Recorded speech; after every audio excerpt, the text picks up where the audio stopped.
Dragon Age creator slams BioWare over perceived Mass Effect favoritism in Blue Sky Firestorm. Well, this is going to be fun. Mass Effect Veilguard was a complete failure with woke identity politics in it that nobody wanted. But let's see how they're coping with it over on Blue Sky, of all places. If you don't know, Blue Sky is basically the leftist Twitter. Basically, when Elon got Twitter, a bunch of leftists got mad and said they were going to go to Blue Sky as a sign of protest. Sibling rivalry has been part of the human condition since we were all living in caves, hitting things with clubs. Some of us still are. This also apparently holds true of BioWare, particularly among its two divisions devoted to Mass Effect and Dragon Age. For PC Gamer, David Guider, the creator of Dragon Age and former lead writer at BioWare, has posted up a storm over on Blue Sky. Oh gosh. About just how bad the internal conflicts got at BioWare between both development teams. So, let's see what he has to say. He looks like he would post on Blue Sky. Oh jeez. While I was at BioWare, EA always preferred Mass Effect. Straight up, their marketing team liked it more. It was modern. It had action. They never quite knew what to do with Dragon Age. And whenever Dragon Age outperformed Mass Effect got the excuses. If you ask me, it was always just shy of the axe since Dragon Age Origins. Wow, this makes so much sense. So much awful, shifty sense. It has seemed to me from the outside that there has been a preference for Mass Effect over Dragon Age. The launch of Dragon Age the Veilguard and the residual layoffs seem more of a hit job from inside than just a troll problem. Or maybe it had something to do with the fact that Dragon Age Veilguard was a massive fucking failure. Maybe it had something to do with that. I don't know. I mean, I'm just a dude on the internet. Who knows? In his post, Guider noted that up until he left in 2016, BioWare essentially operated as two distinct divisions, and nary the two should ever meet. For a long time, it was basically two teams under one roof, he said, the Dragon Age team and the Mass Effect team. Run differently, very different cultures, may as well have been two separate studios, and they didn't get along. Oh, the plot thickens. So, I mean, this is super common. Yeah, companies have different teams and different branches, different divisions, different units that do completely different things and scarcely ever interact with each other. This is super common for like all tech companies. To me, it sounds like they're trying to drum up some sort of excuse for their failure, for their colossal failure. Although apparently EA was aware of this issue, their attempts to resolve it were minimal at best. Evidently, this was driven home to Guider when he joined the Mass Effect team to work on Anthem, calling both the game and the movie a mistake. Per Guider, he was tasked with reshaping Anthem's narrative from hard sci-fi to science fiction or science fantasy, but was constantly set upon by the Mass Effect team because they felt that his writing was too Dragon Age. I don't know. This just sounds like... all of this just sounds like bullshit excuses to me for Dragon Age's complete fucking failure. I kept getting feedback about how it was too Dragon Age and how everything I wrote or planned was too Dragon Age. The implication being that anything Dragon Age was bad. I mean, this is kind of what you expect from a leftist posting on Blue Sky. It's not our fault that the game failed. It's actually upper management. It's actually the business. It's actually the Mass Effect team. It's their fault, not ours. Worse still, according to Guider, EA was clearly playing favorites. Mass Effect was the pride and joy of the company, while Dragon Age was treated like the weird kid who smelled funny and stared at you just a bit too long during conversations. Okay. Guider notes EA always preferred Mass Effect. Straight up.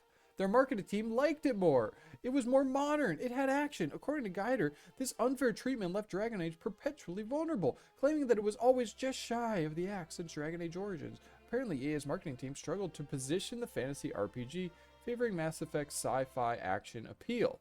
When Dragon Age outperformed Mass Effect, Guider claims Mass Effect got the excuses, highlighting EA's reluctance to fully embrace the Dragon Age franchise.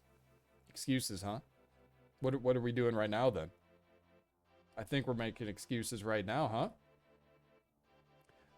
This is where I have to pause and scratch my head, however. Despite Guider's claims, it's a hard fact that Dragon Age Inquisition sold over 10 million copies. Was this in spite of, rather than due to, EA's marketing efforts? It seems a bit hard to believe. Well, yeah, of course it's hard to believe. It's impossible to believe because it's a failed ex-game dev who's posting on Blue Sky complaining that his game failed because a competitive work environment or something like. I still don't really understand why he's blaming Mass Effect. What isn't as far-fetched, though, is Geiger's belief that this favoritism influenced Dragon Age the Veilguard's development. Really? Really? The influence of Mass Effect is why you had to force in Tosh and her... Is that her name, Tosh? I think that's her name. And her whole gender identity crisis into the video game. You just... Really? That was because Mass Effect. Yeah, okay, sure. Sure. It sure explains why Veilguard plays more like a Mass Effect game, though, he said. Well, they did make the gameplay shitty. I remember I played Dragon Age Origins. This was the only Dragon Age game I played, but it was really good. And it had a shitload of abilities. It was very complex. If you played WoW, you know, you have World of Warcraft, you have the action bars with all of these fucking keybinds and abilities. That's how it felt playing Dragon Age Origins. And you could automate your companions. You know, you can make your tank. Your tank wants to run and attack the enemies. The healer heals the tank when they get low. So it was very complex. It was really satisfying for me as a big fan of RPGs. And they kind of did what all the RPG games have been doing. They tried to normalize it to appeal to the modern audience, to appeal to everyone. And by trying to appeal to everyone, we all know they ended up appealing to no one. That's how it goes. It's the same thing that happened with Final Fantasy. They made this like kind of normie action slop gameplay when traditionally people loved it, you know, for the RPG elements. Even if it's not turn-based, you can still make an RPG game. You don't have to turn it into this action slop, which is what a lot of games, unfortunately, are doing these days, especially RPG games. Beloved RPG franchises are falling like fucking flies doing this. At the same time, however, Geiger seems to be glossing over Mass Effect Andromeda and how much of a disaster that game was.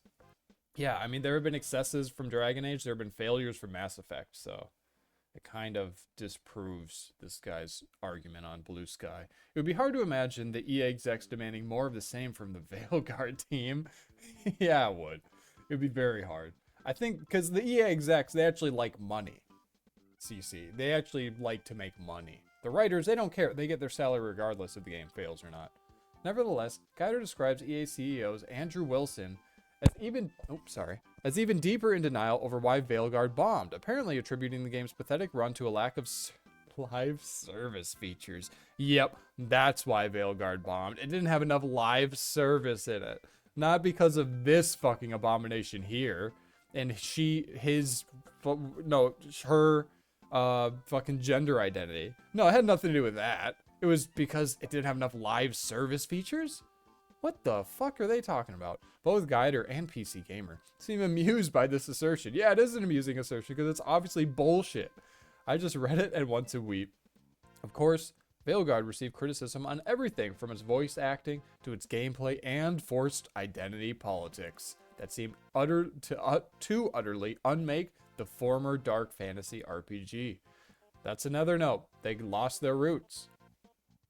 Dragon Age has always been dark fantasy. You know, gritty, sort of realistic in a sense in the fantasy world, but it was dark. You know, this wasn't Lord of the Rings. This was pretty grim stuff. And this looks like Looney Tunes. Like, what is this? What is this? No one wants this. Eventually, Geiger had enough and left BioWare in 2016. I'm grateful to him for giving us some darn good Dragon Age games, but up until this point, I consider them to be Mass Effect with dragons, and coming from wholly separate teams in the way he described. While this is an interesting look at BioWare in its heyday, the unfortunate truth is that today, BioWare is on life support, having tanked both of its signature IPs in a way that would make the folks at Lucasfilm blush. Yeah, it really might be over for them. I mean, unless the next Mass Effect, was it Mass Effect 5 now, is a huge fucking smash success, they might be done if they don't get a huge breakthrough success. Nothing about what Geiger has said, nor EA's string of bombs since then, has me hopeful for their upcoming Mass Effect 5 game. Is there any hope for Mass Effect or Dragon Age at BioWare? Well, let's see what they have to say. I smell mostly bullshit. Yeah, that's kind of what I was saying, is that this just seems like bullshit cope from the lefties on Blue Sky trying to justify their failed, woke, disgusting propaganda video game that was Dragon Age the Veilguard. So, yeah, I'm going to stop the video there. Like the video if you liked it. Subscribe if you want to see more videos like this. I'm a new channel, so subscriptions really do go a long way. And thanks again for watching. Peace.